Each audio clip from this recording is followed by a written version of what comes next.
Hello, everyone, and welcome to another episode of the Wise Decision Maker Show, where we help you make the wisest and most profitable decisions.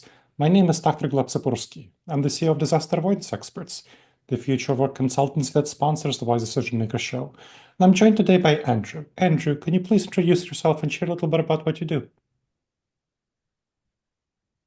Yeah, thank you for having me. My name is Andrew Joyner. I'm the CEO of Hyperscience. We're an AI software infrastructure company based out of New York City. Tell me a little bit more about how governments are using generative AI, what you've seen in that area in the last couple of years.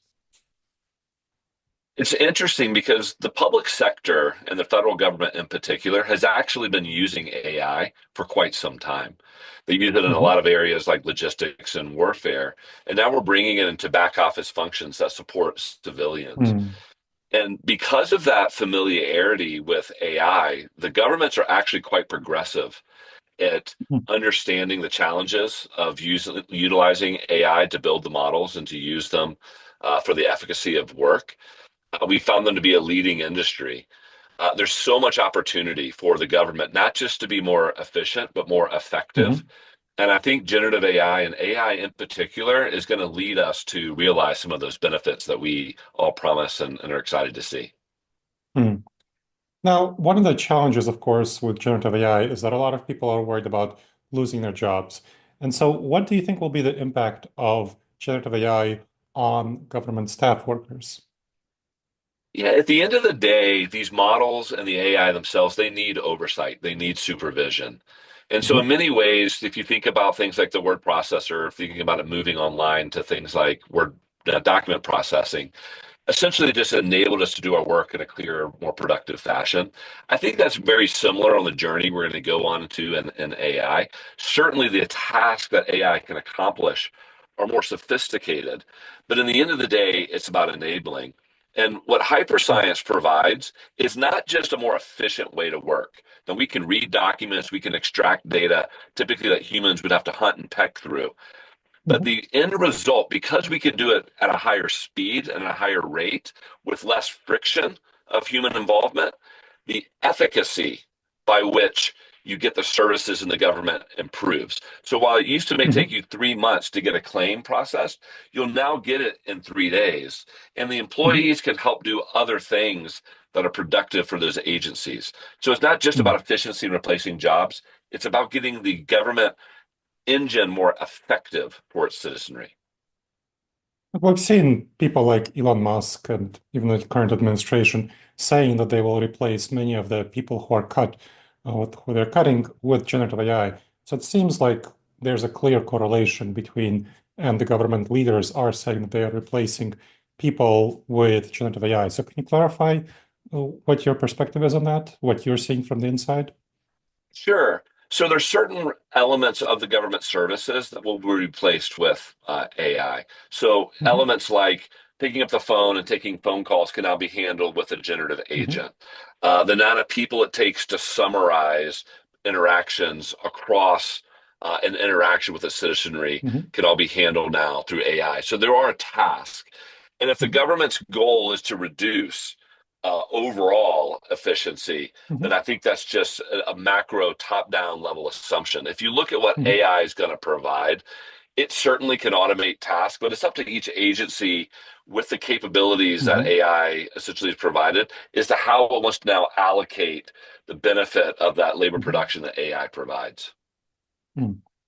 Now, we've seen that with, let's say, to use the same examples with the Elon Musk's Doge department, AI has resulted in a number of cuts, a number of program changes that have then journalists have exposed as quite problematic in terms of, oh, you're doing a keyword search and you're looking for something for, let's say, DI, and then you come up with things that are like in the Enola Gay aircraft that dropped the first atomic bomb, which obviously has nothing to do with DI. What do you do or how do you manage? What are the appropriate guidelines for generative AI to not fall into these sorts of traps, which, of course, it's not about the tool, it's about incompetent use of the tool.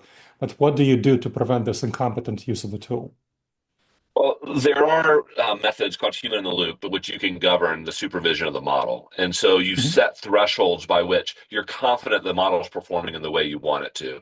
And if it's Hmm. unsure, then it can bring a human into the loop. So those are just Hmm. basic guardrails to the premise of AI.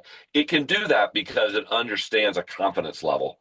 Essentially, the more confident it is, it acts autonomously. The less confident it is, it acts more in concert with humans. So there's natural Hmm. guardrails. You also have guardrails as you have to train the machines in the first place. So you can Hmm. add barriers and things as it's doing its extraction or it's doing its calculations and predictions. You can add guardrails such that it keeps its predictions within a certain boundary. So there Hmm. are techniques that you can use essentially to manage that type of interactions with the systems. But a lot of the techniques that you may see at Doge in terms of looking for efficiency are not whiz-bang progressive uses of like generative AI. Yeah. It's using things like basic ML, right? So a Hmm. lot of our contracts at the government have been scanned and used by Doge. And what they look for are elements of, are we buying the minimum amount of software that we need? Are Hmm. the amount of services that are used in connection with the software balanced? Because why would you Hmm. pay a lot for software if you're having to pay a lot in services? So a lot of very Hmm. basic things that Doge can write, very deterministic type ML to scan through contract language Hmm. is a smart way, in my mind, to just make sure that what Hmm. the government's purchasing, they're realizing in terms of benefit. And so I think some of those Hmm. techniques are not necessarily generative AI. It's just smart ways Sure. to apply techniques to understand these are vast agencies. You know, the top five agencies would be some of the top 10 largest companies in the Hmm. world. And so you need techniques to help you go through contract languages, service agreements to understand the context of what they're receiving. Hmm. Tell me a little bit more about how you get good data, because the challenge with government data is that, of course, it's not structured to be used either for ML or for generative AI. So the data lake that we're getting, that I presume that you're dealing with, is not very clean. What do you do to make sure that the data you're using is effectively used and that you don't get false positives or true negatives, or false positives or It's false negatives? It's a great question. Generative AI inside of the government would struggle with one aspect, and one aspect is the data inside of the government has not been scanned and Yeah. leveraged by these public generative models. Most of the data inside the government is either trapped because it's in highly structured forms and very Hmm. varied types of form information that machines can't read very easily, or is protected. Hmm. It's protected from essentially classified information. So you need different types of tools to go and make that data essentially Gen AI ready or ready for other Hmm. techniques. There's a whole set of specialty providers like Hyperscience who've Hmm. built AI techniques to go and read that really hard Hmm. information. And we do it through a couple of different ways. One, Hmm. we allow you to train specialized models. So we have many government workers who are training models that can Hmm. read their specific information. We do it at the Veteran Affairs on claims information. We do it at the Social Security Administration, read it Hmm. for people who are applying for benefits. We do it for immigration services for people who are applying for Hmm. visas and so forth. A lot of complex information the generative models can't read Hmm. naturally. They also come in all these varied formats. We allow our citizenry to upload documents, to take pictures with their Hmm. phone. They come in messy formats. So there's a Hmm. whole class of ML that cleans documents, that helps the government clean the data, read it off of forms, read handwriting, read check boxes, interpret it for the government. And then it gets into a structured format that then you Hmm. can send downstream for generative systems or for other systems that the government's using to pay claims or benefits to its citizenry. So, help me understand about the Social Security as an example. I know that recently the administration asked for Social Security claimants to come into offices in order to claim Social Security benefits, kind of make changes on Social Security benefits. It sounds like AI can do that by them taking photos and then providing information in other ways. Is there some reason why their administration is asking people to come into the office? Do they not have sufficiently good AI tools to process information that people are sending in? No, it's our ambition to essentially help read all Hmm. of the information inside the SSAs. You can imagine it's a vast Hmm. system. with a lot of rules and regulations. And so, as those workloads are being able to be Hmm. available and used by AI, you do get amazing benefits. So, we're on a 5 year journey. Hyperscience was Hmm. awarded an $81 million sole source contract at the SSA, one of the largest document processing agreements Hmm. in the world, essentially to help the government solve it. And while it doesn't necessarily replace jobs, it does make the efficiency of the SSA and the Hmm. efficacy of those services. People attach W-2s, and even if those come in uploaded digital Hmm. formats, they're varied by different companies and so forth. So there are different formats and different Hmm. information and logic Hmm. that you have to read off something as simple as a W-2. And Hmm. so our software is flexible enough to extract that data in all its Hmm. various forms and then make it available for the machines and downstream systems, or where there's issues or errors, that Hmm. information is collated more quickly for administration representatives. Now, you are working with the actual employees at the at the Social Security Administration, Veterans Affairs Administration, and of course, people are anxious and concerned in this current environment with these threats. How do you make sure that employees are effectively engaged with using your tools? That there's no sabotage, there's no resistance to using tools that people see as threatening their jobs. Yeah, I'd look at it like all enabling technologies. So, what I would Hmm. advocate is this is simply just a new tool that's arrived Hmm. into the workplace. It's no different than when word processing went online, when we could Hmm. start doing things over web through collaboration, when we brought mobile phones, into the office. Mobile phones became another enabling technology. Hmm. So, with that, there will be learning curves. It's quite a wide spectrum. It's not just a single tool. There's generative tools, there's other ML tools that are available. And so, as that skill gets accrued and benefited from these workers, they'll be able Hmm. to provide more benefit to their overall organization. So, Hmm. I would think of it as just another ratchet on the overall productivity curve that Hmm. technology has always provided. And I think that Hmm. what allow them to do is a lot of the things that hyperscience automates humans don't want to do. We're checking Hmm. the presence of signatures across a series of documents. It's quite Hmm. tedious. It's not a task that Hmm. human beings are really good at. So we can automate that task. We're checking that Hmm. values are consistent across different forms. Hmm. With immigration records, you can imagine Hmm. all across the world, there's different grade systems and so forth. That Hmm. in Chile, for instance, 1 to 7 is the grading. One is the highest point. In the U.S., it's A to F. So you have different ways in which this information is processed. Hmm. Tools like AI can normalize the knowledge that you need to process that. Hmm.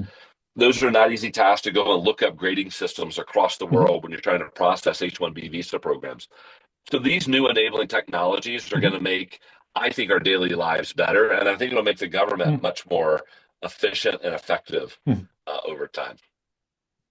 Now, as we finish up, there are, of course, new technologies that are coming out, like agentic AI and other sorts of tools that are going to be even more impactful. We're clearly seeing them coming down the road.